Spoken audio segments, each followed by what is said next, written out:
त्यानंतर एक किळसवाणी बातमी आहे। मेसच्या जेवणामध्ये किडे आढळल्याचं पाहायला मिळालंय। अन्न आणि औषध प्रशासनाकडून घटनेची गांभीर्याने दखल घेण्यात आली। अन्नामध्ये किडे असल्याचा व्हिडिओ व्हायरल झाला। नागपूरच्या एम्स मधला हा धक्कादायक प्रकार सध्या समोर येतोय। अन्न व औषध प्रशासनानं याच्यावरती कारवाई करत सध्या पुढील तपास सुरू केलेला आहे। अन्नामध्ये किडे आढळून आलेले आहेत। नागपूरच्या एम्स मधला हा सगळा धक्कादायक प्रकार आहे। आणि या संदर्भामध्ये अधिक माहिती जाणून घ्यात माझा सहकारी तेजस मोहतुरे आपल्या सोबत आहे।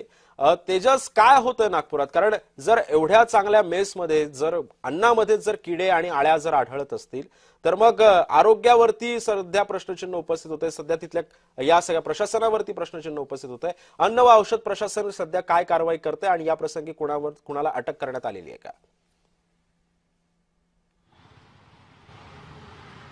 आवाज येत नाही म्हणा, तुला सांग।